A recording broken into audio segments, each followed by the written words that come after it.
I'm sitting in a bathtub washing myself, and beside me at the window is a row of faces staring in.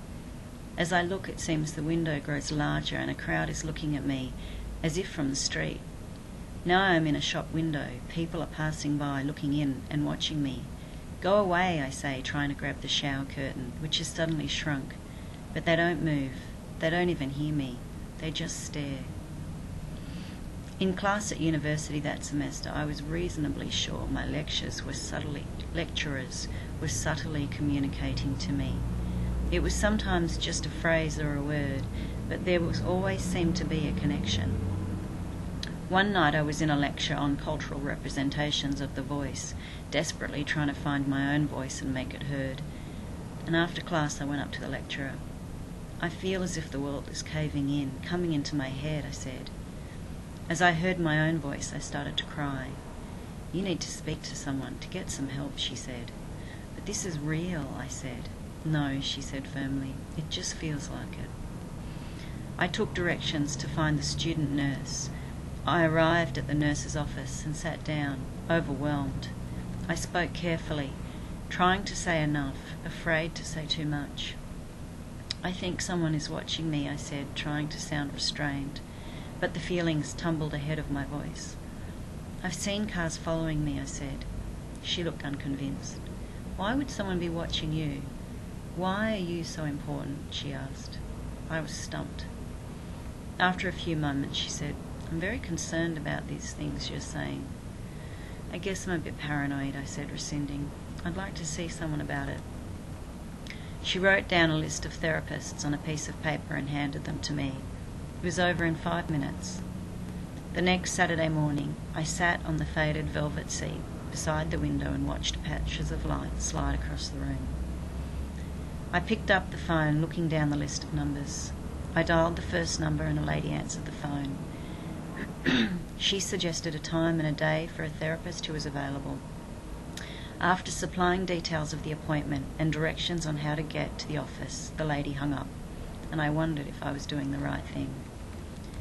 A few weeks later, I was in the waiting room of the clinic filling out the forms, and she appeared at the door. I followed her into the small room and sunk into the couch. She was a poised woman. Her thin frame made her appear fragile, although once she spoke, it was obvious she wasn't. She'd persistently reminded me of a headmistress, and I felt as if I was back in high school while with her. She smoothed her blank writing pad and smiled. "Where would you like to start?" she asked. I looked over at the frilly curtains and the matching border around the room and wondered how to start. "I think maybe that someone's been following me," I said finally. "Why do you think that?" "I've had a few silent phone calls, nobody on the other end." She waited. "Then I saw a man outside my room with a coat and a hat, and some other things," I said. Just then I heard a train whistle and began wondering where it was going. "The phone call could be a wrong number," she said. I knew it was more than that. I changed tack. "Maybe this is because of the accident," I began. "I was involved in a car crash and hit my head." "You had a concussion?" "Yes, I had amnesia. Didn't know where I was, who I was even." "So you've had a severe head trauma." She was scribbling on her notepad. "Are you feeling depressed?" she asked. Well, that's relative, I thought. "Yes." "Are you feeling suicidal?" "Not really," I lied. After a moment she said, "I'd like to suggest you take a personality inventory test." "Personality inventory?" I asked, trying to understand the relevance. I didn't like the sound of it. "The test will provide a detailed examination of who you are, so we can identify what's really going on." "I still think people are following me," I said. "What people?" "I think it might be someone at the university," I said. She looked at me hard. "This is exactly why I want you to take this test, to see if these delusions you're having are part of an illness you're experiencing. And in order for me to discuss the results with experts, I need you to sign an information release form. I'll also prescribe antidepressants," she said. I was unconvinced, but agreed. I knew I had to stop saying any more about being watched until I was more certain. There was a knock at the door, just a quick knock, to let her know the time with me was up. The following Sunday afternoon I was alone in the house and on the bed reading when a blast of sound came from the next door. I put my ear against the wall.